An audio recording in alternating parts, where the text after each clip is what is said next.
চীনে ভয়াবহ বন্যায় ৯ জনের মৃত্যু, আসামেও পরিস্থিতির অবনতি। চীনের দক্ষিণাঞ্চলের বন্যা পরিস্থিতি ভয়াবহ আকার ধারণ করেছে। বন্যায় অঞ্চলটিতে এ পর্যন্ত ৯ জনের মৃত্যুর খবর পাওয়া গেছে। এখনও নিখোঁজ আছেন বেশ কয়েকজন। পানিবন্দী হয়ে পড়েছেন বহু মানুষ। তাদের উদ্ধারে চলছে অভিযান। এদিকে ভারতের আসামেও বন্যা পরিস্থিতির অবনতি হয়েছে। গত কয়েকদিনের টানা ভারী বর্ষণে দেখা দেয়া বন্যায় বিপর্যস্ত হয়ে পড়েছে চীনের দক্ষিণাঞ্চল। বন্যার পানিতে তলিয়ে গেছে কয়েকটি প্রদেশ। ডুবে গেছে ঘরবাড়ি, দোকানপাট, রাস্তাঘাট। ভয়াবহ এ বন্যায় গুয়াংডং প্রদেশের অবস্থা সবচেয়ে খারাপ।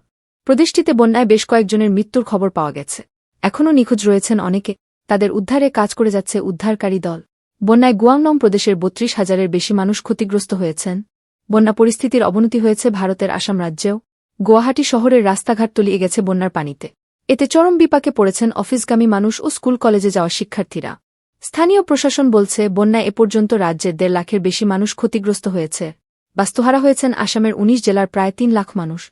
আগামী ৩ দিন আরও বৃষ্টিপাতের পূর্বাভাস দিয়েছে আবহাওয়া বিভাগ। এদিকে মেক্সিকো উপকূলে ঘূর্ণিঝড়ের আঘাতে কয়েকজনের মৃত্যু হয়েছে। বিপদসীমার ওপর দিয়ে প্রবাহিত হচ্ছে বিভিন্ন নদনদীর পানি। উপকূলীয় এলাকায় স্বাভাবিকের চেয়ে বেশি উচ্চতার ঢেউ আছড়ে পড়ছে। তবে ঘূর্ণিঝড়টি দুর্বল হয়ে পড়েছে বলে জানিয়েছে মেক্সিকোর আবহাওয়া বিভাগ।